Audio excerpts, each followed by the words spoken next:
Hello, hello, welcome in, welcome in today. Say hello, let me know that you're here. I am at my design wall today. Little different point of view for you all. Welcome.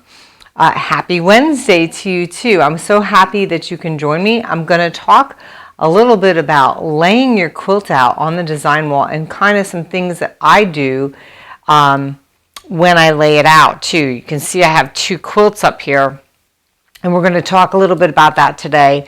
I do have my windows open because it's such a beautiful day here, so you may hear a car go by or something, but anyway, I just wanted to let you know. Tell me where you're from. Tell me who's here. I see there's quite a few people joining, so type who you are, where you're from. I'd like to say hello. And please share the video. We're going to talk about these two quilts and about how you can make them your own, or any quilt for that matter, when you're laying it out on a design wall. So when you are done with all your blocks, hey Lisa, how are you? And let's see, and Gail, hi Gail from Australia, welcome from Australia.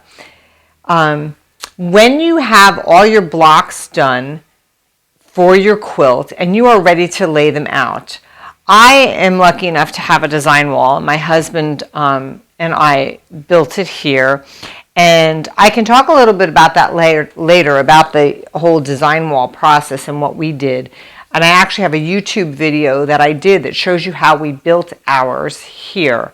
So, so hold those questions to the end. But what we're going to go over is laying out your blocks on the design wall. And if you don't have a design wall, you may have a bed or a floor that you lay them out on. So I'm going to talk about that. The two patterns I'm going to go over are that I have up on my design wall are my Mountains and Plains pattern and my Past Mountain pattern. You can see that they're very similar patterns in that they're very stripy, if you will. So the Past Mountain pattern is a paper piece, so there are more pieces in a block, and you saw when I did the little tutorial on this. And the Past Mountain, or the Mountains and Plains, is really a quarter log cabin, and is done with strip cutting, pre-cutting your strips out. So I want to talk a little bit about them. So first off, I want to talk about my mountains. Oops, let me grab that. It just dropped. My Mountains and Plains pattern. So when you see a pattern, when you buy a pattern, you're purchasing it because you see how it looks on the cover, and it usually strikes you, and you usually like the layout or the colors or something about it makes you want to create that quilt yourself. But that doesn't mean that you need to lay it out like this. Doesn't mean you even need to keep it the same size as what the designer put on the cover. So you can tweak it to make it your own, and that's what I want to talk to you about today. So for this is my Mountains and Plains here, and I'm sorry if you're getting like shadows and all. The lighting is not great over here. That's why I usually do it over there. But this is where my design wall is. So this is the layout of the Mountains and Plains quilt as it is on the cover. So you can see I actually have all my borders cut out, all my triangle borders cut out, but I'm not going to actually talk about those today. I want to talk about the inside of this. So all the blocks are cut, and I laid them out as per the layout on the pattern cover and in the back of the book. So, but what if you put this up there, and this is typically what I do. I put my quilt up there, and if I can live with the way it looks for 2, 3 days, 4 days without making any kind of changes, then I'm good to go, and I'm going to sew these blocks together. But if every time you walk by it, you see something that you want to change, by all means do it. But when you get to that point where you haven't made any changes for 2 or 3 days, then that's probably how you can live with it and how you like it. Now, some of the changes could be subtle, where say you have a couple colors that are similar, that are touching one another, and you just want to flip-flop it around with another block, that's fine. What I'm talking about today is the actual design of it. So I'm going to go ahead and I'm going to start flopping these blocks around so it's a different design. Oops, I want to leave that. Than what originally is on the cover. So I'm just going to flip-flop some of these so you can see how it changes the look of a quilt. Now, I'm just changing these all and orienting them in the same exact direction. So you could do that. So you could see how now in these top two rows, how they're all oriented the same way. Now, what if we did this? We can do this. This is going to give us a lot of seams to match this way, but we can create that, a square, which would make, I'm going to do this whole sides, or this whole two rows so that you can see. There are so many design possibilities. Okay. By just playing, just listening, sometimes I find that doing this is pretty calming for me because I like to just kind of play and see what I have. So then you've got this where it creates, your little squares in the middle. You could do that. Or what if you did something, let's see, let's do this. Kinda. No, that's not what I wanted to do. Yep, there we go. So now I'm creating a cross effect in here, so it's giving me some sashing. It's going to end up, you have to almost do it. It's giving me a half block, but let me think. So here I've got this sashing. Now see how I'm starting to play and I'm getting this half block here, which could create an entire block, but you can offset it by doing that on the next row. Now you can also do what I did. So you see, this is the original layout. So you kind of get like a butterfly block here. It looks like butterfly wings, and you can create that the whole way. Or you can create, a diagonal. So we can go and turn all these blocks. Let's do this. Create a diagonal one way. You can create all kinds of cool things by just flipping things around. And then you can go the other direction. Which is going to give you something similar to what I had in the original, but it'll be you'll have these diagonals. So that's one thing, but so here's another thing that you can do. Say you get this pattern and you really want to create something that's even a little more different. Now, granted, these are not the same fabrics. These are the fabrics from here, from my Color Splash collection, but I just want to demonstrate something to you. You could still take these blocks and you could put sashing in between. You don't have to keep them. There's nothing that says that you need to keep them in a row by row like it is. You can put sashing in between and add cornerstones. That will make the quilt inherently larger pretty quickly. So you can do that. So you can always add sashing. But what about if you put your blocks on point? When you put blocks on point, it actually makes the quilt larger without having to create any more blocks.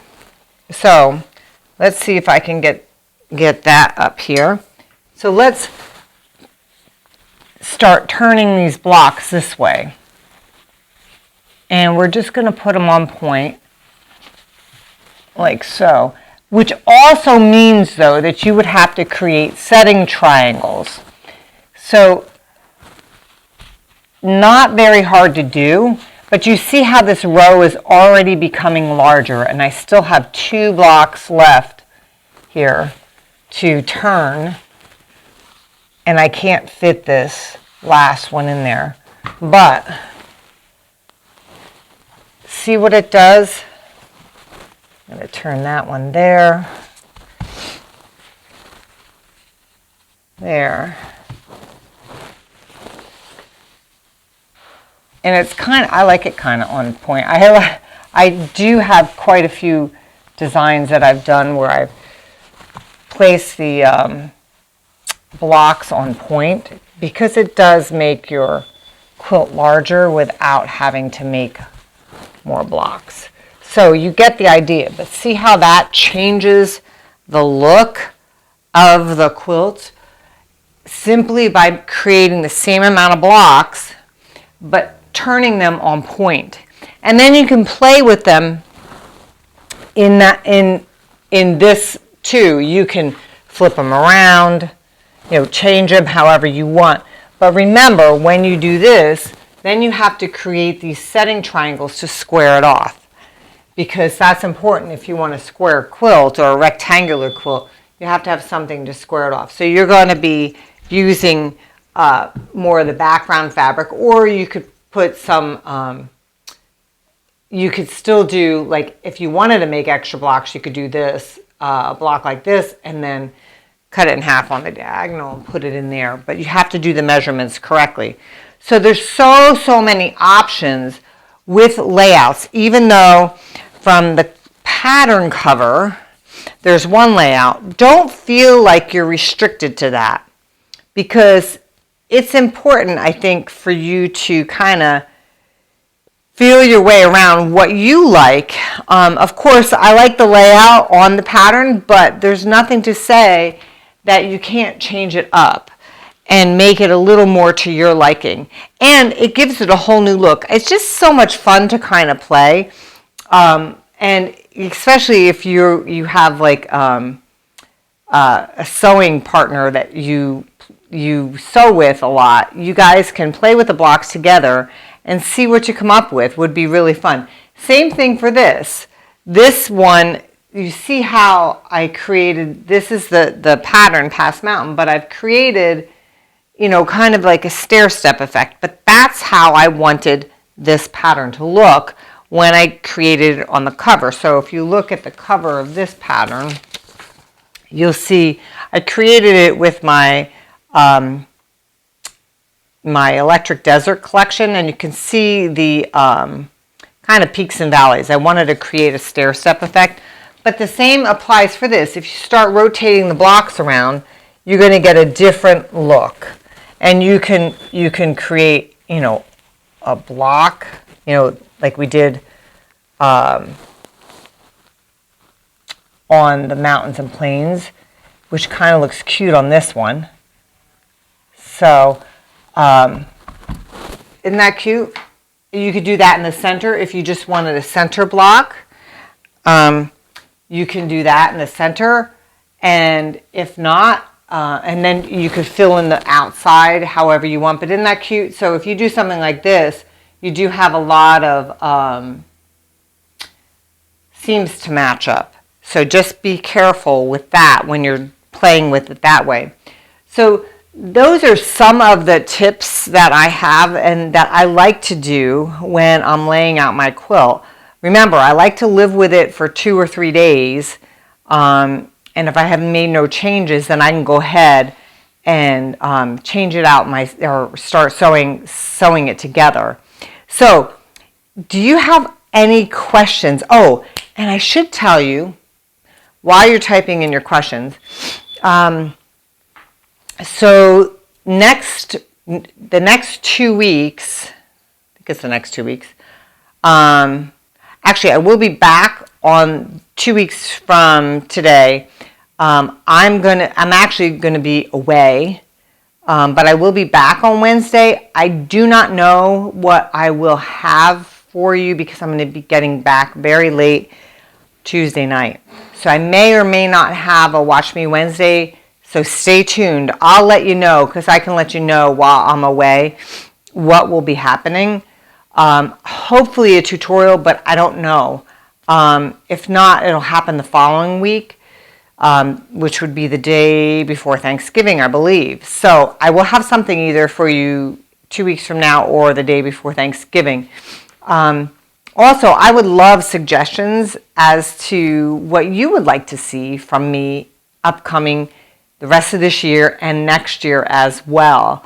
And I do plan on trying something new. I'm planning on going live simultaneously on my YouTube channel and on Facebook. So that will be something new for me. We're going to try it, see how it goes. And so if you can't catch me on Facebook Live, you can catch me on YouTube Live. It will be at the same time. But I'm going to try that. It may not be in 2 weeks. It might be after that, but I got to get it down yet because there's some technology involved in that. Anyway, let's see if you've got any questions. First block down, block 5 jumps out at me. So Betty, I would probably, Betty is saying that one of the first row down, block 5 jumps out at her. Probably, maybe I need to switch color. And that's, by the way, one of the things that you should do when you get it on your design wall. Step away from the design wall. And that's why I like to live with it for 2 or 3 days. When you don't step away from it, you can't necessarily really get a true picture of what's on the design wall. So it really benefits you to step back. You see the color better. You see the design better. It's kind of like, if you've ever heard them looking through a reducing glass or like a peephole, something like that. It makes you step back. And also taking a picture with your camera, because your camera also makes it smaller so that you can get a better visual. So I have to look at that one, Betty. Let's see what who else has any questions. Let's see. It doesn't look like we have any questions. I know a lot of you were probably, I was too, by the way, watching Judy Niemeyer on her live today. And as you know, I'm a Judy Niemeyer certified instructor, so I was watching Judy as well. So I know a lot of you are probably popping over from there. And I thank you for coming over because I think she's still live, I believe. Anyway, but that is it for today. So thank you for joining me. I really appreciate you coming. I hope you have a happy Wednesday and a happy rest of your week. I will be away again next week. So I will see you hopefully in 2 weeks. Keep your eyes out. I'll be posting. And happy quilting and have fun with your design wall. Have fun with your layout. Thanks for joining me, everybody. Bye-bye. Love ya.